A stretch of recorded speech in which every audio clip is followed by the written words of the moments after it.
Hello and welcome back to the RDA. Welcome back to another video with your boy Triple M. I hope you are doing well. Please do hit that like button and do subscribe if you are new. It's Calhanoglu who's potentially coming to Manchester United. I hope I pronounced that correctly.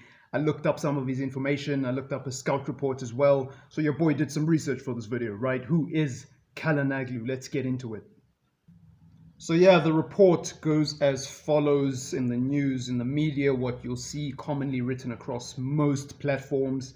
Manchester United have reportedly opened discussions to land AC Milan's Hakan Calhanoglu. Calhanoglu, obviously, kind of hard to pronounce his name, isn't it, to be fair?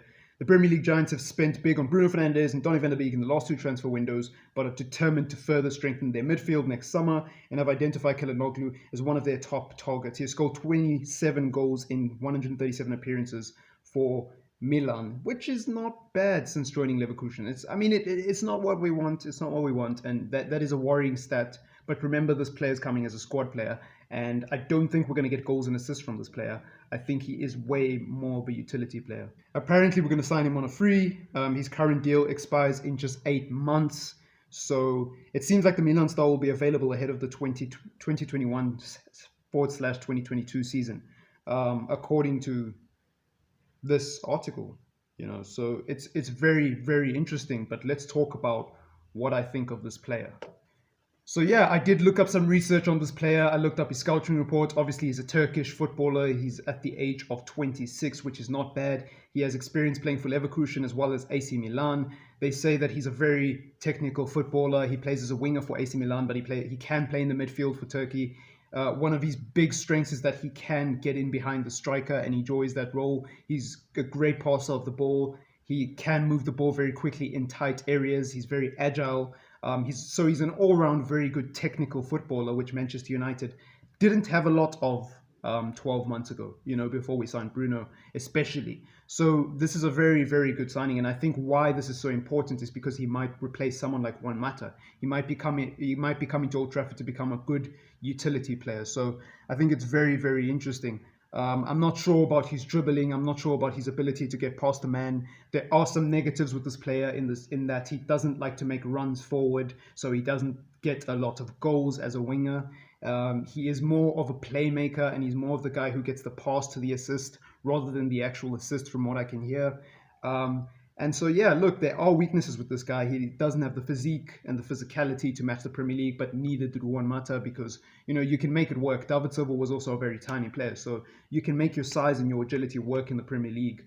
That's not a massive, massive issue, but it is considered a flaw, especially when we haven't seen the guy play, and he's only got 27 goals in his career for Milan, after like 130 odd appearances, fam.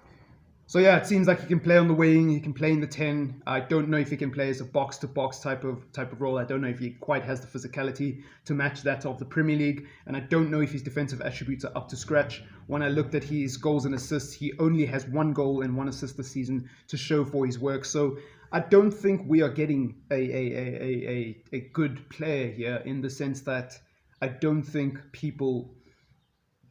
How do I put this?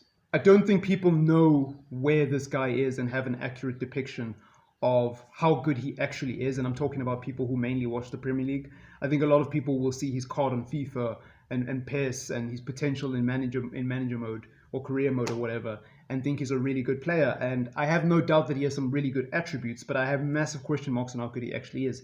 I think at best for Manchester United, he's going to be a utility player.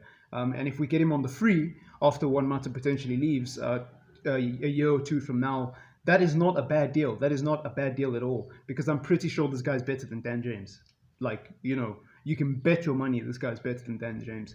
And we do need some utility players in the squad, some players that we can drop in to any position in a Carabao Cup game, in an FA Cup game, that will actually produce the goods and not just fill a space on the team sheet. I think he could even be better than Lingard. I really, really do. Where Lingard lacks in technical ability and decision making, I think Calhanoglu has. He might not have the pace, he might not have the energy, he might not have the stamina to run up and down and cause problems. And I haven't watched him, by the way. This is all going off a scout report. But Lingard might have all those things, and a lot of players Manchester United, like Dan James, might have all those things. but it's the technical ability that they are lacking. And that's what I really like about this signing. So, let's see what happens with him. And also, I'm very, very excited to see another European talent come to Manchester United that I personally haven't watched. It gets me really excited because I get to see when he gets here how good he actually is, or how bad he actually is, or how he fits into the team. This is my kind of signing. I don't like only or exclusively big name signings like the Cavani deal. So interesting stuff. Let's see what happens. Anyways, I hope you did enjoy that. It has been your boy Triple M. Please do leave a like on the video, do subscribe, and do share the content if you want to support the channel. Calhanoglu. Let's see what happens. I hope I pronounced his name right, but it is what it is. He probably can't pronounce my first name either, so whatever. Peace out.